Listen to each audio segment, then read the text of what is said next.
Saya tanya, apa itu jing? Oh, afwan Ustaz. Kenapa?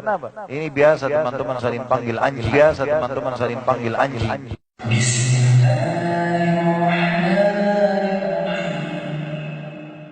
Lainnya. Yang ke-12, tidak boleh menggunjing, menghina, mencela, mengolok-olok, menjulukinya dengan panggilan yang buruk, dan tidak menceritakan perkataannya untuk merusak hubungannya dengan orang lain. Ini tentu hampir semakna ya. Menghina, mencela, mengolok-olok, ya, ini semua, dan memanggilnya dengan julukan buruk, ini semakna sebenarnya, hampir sama. Dengan isyarat mata kah, dengan mencontohkan kekurangannya kah, dengan apa sajalah. Ya. Allah berfirman di dalam Al-Quran melarang itu semua dalam surah Al-Hujurat ayat 12. A'udzu billahi minasyaitonir rajim. Tentu lebih baik kita baca dari ayat 11. Bagi teman-teman yang pegang buku, Syekh Abu Bakar rahimahullah menulis ayat 12 baru ayat 11. Kita akan baca ayat 11 sampai ayat 12 supaya berurut. A'udzu billahi minasyaitonir rajim. Ya ayyuhalladzina amanu la yaskhar qaumun min qaumin asa an yakunu khairan minhum wala nisa'un min nisa' wala nisa'un min nisa'in asa an yakunna khairan minhun wala talmizu anfusakum wala tanabazu bil alqab bi'sal ismul fusuq ba'dal iman wa man lam yatub fa ulaika humul zalimun. Hai orang-orang beriman, jangan sekali-kali satu kaum, satu suku, satu negara mengolok-olok kaum yang lain. Karena boleh jadi mereka yang diolok-olok itu lebih baik daripada mereka yang mengolok-olok. Kata sebagian ulama hadis, bisa saja Allah balik keadaannya. Dan itu sudah disepakati dan difahami oleh para ulama salaf dari sahabat dan tabi'in. Mereka tidak berani sekali mentashmid atau syamata, menganggap remeh satu kaum, khawatir nanti malah jadi kembali. Sampai Umar bin Khattab pun dan para khulafa Rasyid, Abu Bakar, Uthman juga radhiyallahu anhum kalau mengutus pasukan, Ali bin Abi Thalib selalu mewasiatkan, jangan mentashmid, jangan mensyamata musuh kalian. Jangan anggap remeh, maka Allah akan balik keadaan nantinya. Tidak boleh kita anggap remeh. Kita tetap dengan merendah melawan musuh-musuh kita.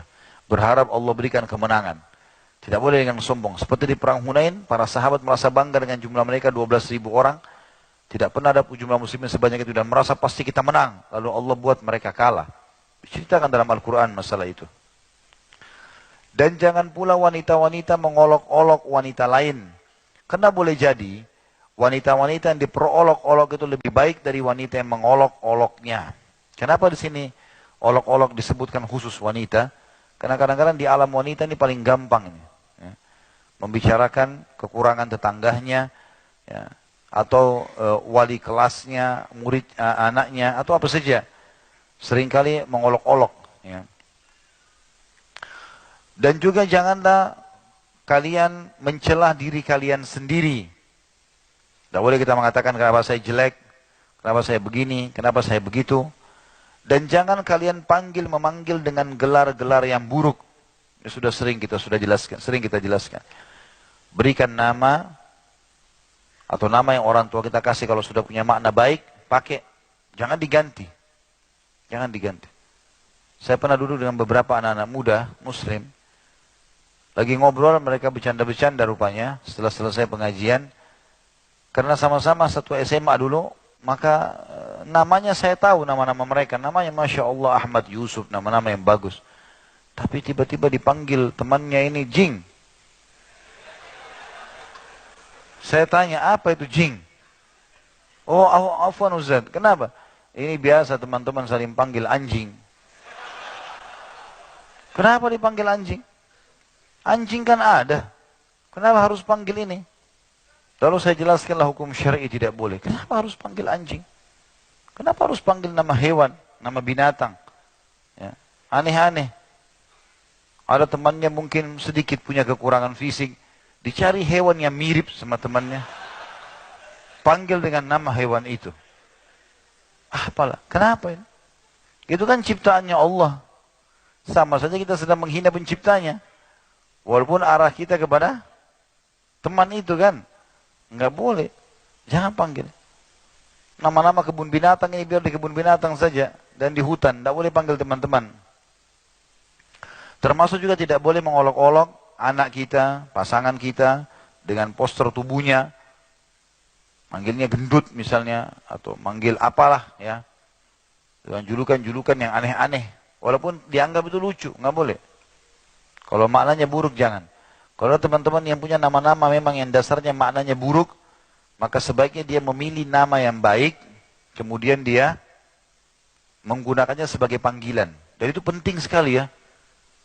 Nabi SAW bersabda dalam hadis Bukhari Muslim, sesungguhnya kalian akan dipanggil dengan nama-nama kalian dan nama-nama orang tua kalian pada hari kiamat. Maka perindahlah nama-nama kalian. Dalam hadis yang lain, mulia sekali teman-teman sekalian, dalam hadis yang sahih riwayat Imam Muslim, pernah Nabi SAW mau minum susu unta. Lalu ada beberapa sahabat di situ, Nabi SAW mau suruh perah gitu. Kata Nabi SAW, siapa yang memerah unta ini buat kami? Ada satu orang berdiri, saya Rasulullah. Apa yang Nabi tanya? Siapa namamu? Nama yang ditanya. Orang itu mengatakan, namaku Murrah. Murrah itu artinya pahit. Kata Nabi SAW, duduk, jangan kamu.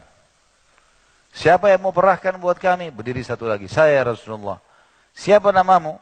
Nama saya Harb. Harb itu artinya perang. Kata Nabi SAW, duduk, jangan kamu. Siapa lagi yang mau memerahkan susu buat kami? Ada satu orang berdiri, saya Rasulullah. Nabi tanya, siapa namamu? Dia bilang, Yaish, hidup artinya. Kata Nabi SAW, perahlah. Memerah susu saja Nabi cari mana nama yang baik. Nabi SAW teman-teman punya nama, pedangnya punya nama, perisainya punya nama, ya, busur panah beliau punya nama, kudanya punya nama, untanya punya nama, istrinya pun dipanggil dengan nama-nama yang baik. Aisyah sudah baik, tapi Aisyah kulitnya putih kemerah-merahan pipinya. Bahasa Arabnya perempuan kalau berada warna merahnya hamra, tapi dipanggil lagi dengan ismu tasghir, diperkecil, nama sayang, Humaira. Nabi SAW panggil dengan nama baik. Semuanya dikasih nama baik. Jadi kita boleh memberikan nama-nama yang baik buat kendaraan kita, pakaian kita. Walaupun sekarang sudah ada merek ya. Tapi seperti itu memang sunnah Nabi SAW. Juga banyak di antara sahabat yang diganti namanya oleh baginda Nabi SAW. Banyak sekali. Pernah sekali Nabi SAW lewat dalam perjalanan teman-teman. Pas di depan beliau ada dua gunung. Dua gunung. Maka Nabi SAW sebelum lewat berhentiin kafilah. Sebentar. Ada yang tahu namanya dua gunung ini? Maka ada satu sahabat mengatakan, iya Rasulullah, saya tahu. Kata Nabi SAW, apa namanya? Dia bilang, kalau sebelah kanan anda ya Rasulullah, namanya Fadih. Fadih itu maksudnya pembongkar aib. Ya. Orang iseng namakan begitu, Fadih. Kalau yang sebelah kiri anda, namanya Mukhzi, penghina. Kata Nabi SAW, cari jalan lain. Nabi nggak mau lewat di situ. Hanya karena namanya buruk tuh gunung, bayangkan. Ya. Jadi pengaruhnya besar sekali masalah nama, memanggil dengan nama yang baik, itu bagus di dalam Islam. Dan kalau panggil nama yang lengkap, niatkan juga kalau kasih nama yang sesuai dengan yang terbaik. Jangan cuma sekedar nama bangga dengan seseorang, tokoh masyarakat, nggak jelas keimanannya, lalu kemudian kita berikan nama, dengan nama itu anak kita, enggak.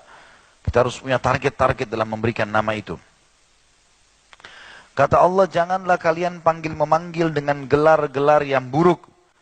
Karena seburuk-buruk panggilan ialah panggilan yang buruk sesudah iman. Kalau sudah belajar, tahu makna-makna itu bisa menjadi doa buat kalian dengan nama-nama kalian, jangan lagi panggil dengan nama buruk. Nama baik semuanya. Dan barang siapa yang tidak bertaubat, tetap saja sudah sampai padanya informasi, nggak mau. Tetap saja memanggil orang dengan nama-nama buruk, maka mereka itulah orang-orang yang zalim. Ini Hujurat ayat 11.